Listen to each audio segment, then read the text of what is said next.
If Led Zeppelin's career were reduced to a montage, it would feature blistering guitar solos, heaving stadium crowds, hotel room carnage, and a soundtrack of a generation howling its rebellion into the void.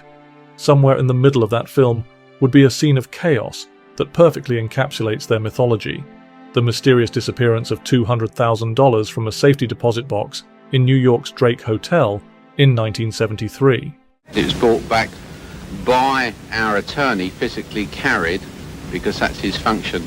And when he comes back, it's put into a safe deposit box. It is the sort of incident that, for any other band, would loom large as a career-defining scandal. For Zeppelin, it's barely a footnote, albeit a glinting one, a perfect nugget of intrigue in a life lived at full tilt. The heist in question occurred on July the 29th, 1973, just as Zeppelin were concluding a 3-night residency at Madison Square Garden, the crowning achievement of their North American tour.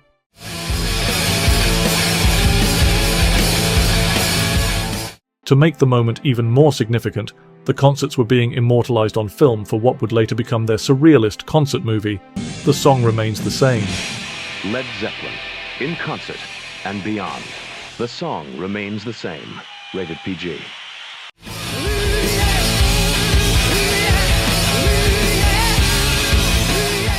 Everything was aligned.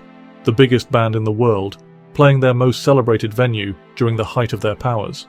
What could possibly go wrong? Quite a lot, as it turned out. Somewhere between the band's descent into New York decadence and their final explosive performance, a thief, or perhaps thieves, managed to make off with a staggering amount of cash. Richard Cole, the band's hell-raising road manager, discovered the theft at around 7:30 p.m. when he opened the hotel's safety deposit box to retrieve the funds. What he found instead was an empty void. Led Zeppelin's road manager says he put the money in the deposit box, and when he went back, it was all gone. Save for 5 passports, sitting there like a cruel punchline. It was just gone, Cole is said to have remarked later, probably in a tone that suggested incredulity and impending cardiac arrest. The cash, estimated to be around $200,000, was the band's tour earnings up to that point. In today's money, the sum hovers at a gobsmacking $1.4 million, a figure that would still make even the most seasoned rock accountant choke on their cigars. But Zeppelin wasn't exactly a band you'd accuse of keeping tidy ledgers. To make sense of the theft, you have to dive into the band's world, a surreal, chaotic environment where reality often seemed suspended.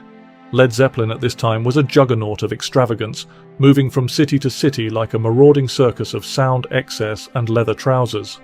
Peter Grant, their infamous manager, ran a tight ship when it came to protecting the band's interests.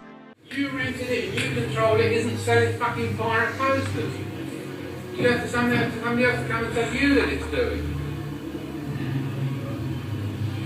Doesn't matter as long as there's an extra nickel to be drained. By exploiting Led Zeppelin, it's great. But the logistical realities of 1970s touring were something else entirely. Cash was king, particularly in a time before wire transfers and the kind of financial security rock bands now take for granted. The money was kept in cash because, of course it was, stashed away in a hotel safety deposit box for ease of access. What could possibly go wrong? Again, quite a lot. The Drake Hotel was hardly a fleabag joint.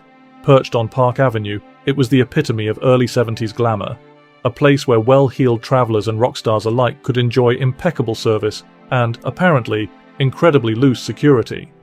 But in a hotel like the Drake, which we've stayed many times, and they've always been very nice and courteous to us here, and we've enjoyed it. I mean, one finds it very hard to comprehend that something could happen like that in a hotel of this stature.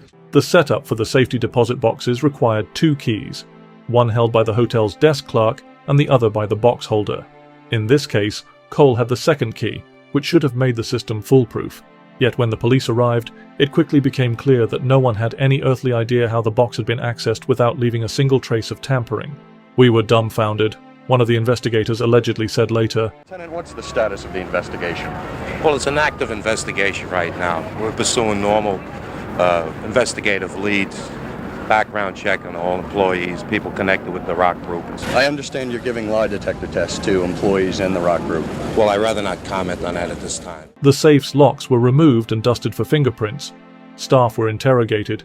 Everyone from Cole to the hotel bellboy found themselves answering pointed questions about their whereabouts, but none of it amounted to much. The box hadn't been forced, and the fingerprints that did show up weren't suspicious. The thief, or thieves, had pulled off the crime with the sort of finesse that would make Danny Ocean proud. And so, Led Zeppelin was left $200,000 poorer and no closer to an explanation. For a band already accustomed to the unpredictable highs and lows of touring life, it was almost par for the course. Jimmy and I just laughed about it. Frontman Robert Plant said later, Turmoil that was around us. It was hard, very difficult. With the kind of flippancy only a rock star could muster when recalling the loss of what, for most people, would be a life-changing amount of money. Yet even Plant's enigmatic follow-up, "It somehow made sense," has done little to clarify the situation over the decades. If anything, it's only deepened the mystery. What made the timing so suspicious was how perfectly it aligned with the culmination of their tour. The stolen money represented a substantial chunk of the band's earnings.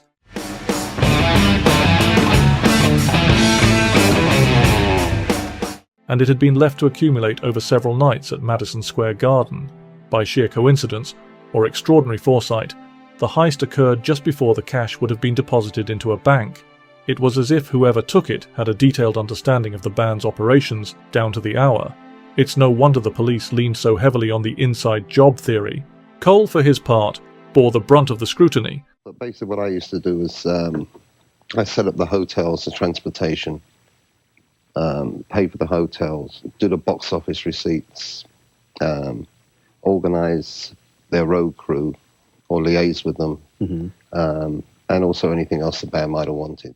Not least because his hard-partying reputation made him an easy target for suspicion. That Cole passed a polygraph test seemed to vindicate him somewhat, but the rumour mill never stopped churning. Grant was also questioned, though anyone who knew him would have thought it laughable that the man who famously carried a revolver on tour would orchestrate a theft that directly impacted his golden goose. If you're looking for a culprit, the hotel staff come next in the hierarchy of suspicion. The Drake's assistant manager, Michael Stiller, maintained that the hotel didn't keep records of what guests stored in the safety deposit boxes. He also insisted that no one outside the band's inner circle could have known how much money was involved. And yet the idea that someone in the hotel might have tipped off the thieves isn't entirely far-fetched. A rock band like Zeppelin doesn't exactly move through the world discreetly. Their very presence at the hotel would have sent a ripple of whispers through the staff corridors. We used to ring up to find out when we were there because they wanted to stay in the hotel at the same time because they love being amused day in and day, through the day and through the night. Who's to say that one of those whispers didn't reach the wrong ears? Of course, the real intrigue lies in the fact that the crime remains unsolved. This is New York in the 70s after all, a city where mobsters still ran the docks, and corruption was so common it barely raised an eyebrow. Perhaps the money found its way into the hands of a local crime syndicate, whisked off into the night by professionals who knew exactly what they were doing. Or perhaps it was simply an opportunistic staff member, someone who saw the cash and decided to roll the dice. Either way, the lack of resolution has turned the heist into a legend, one that sits alongside the band's own mythology as a moment of chaos that could only have happened to Led Zeppelin. And yet, for all the drama, Zeppelin seemed largely unfazed. Their final show at Madison Square Garden went ahead as planned that night, an electrifying performance that underscored their ability to rise above even the most absurd setbacks. The show must go on might as well have been their mantra, though one imagines the added sting of losing that much cash gave them an extra jolt of energy. In hindsight, the heist is almost too perfect a story.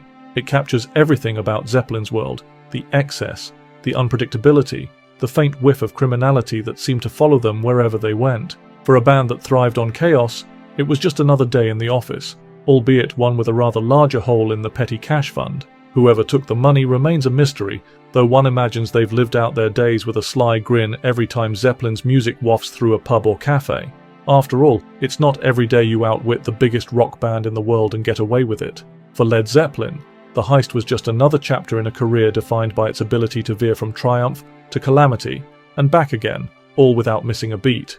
And if there's one thing the band knew better than anyone, it's that sometimes the chaos only makes the story better.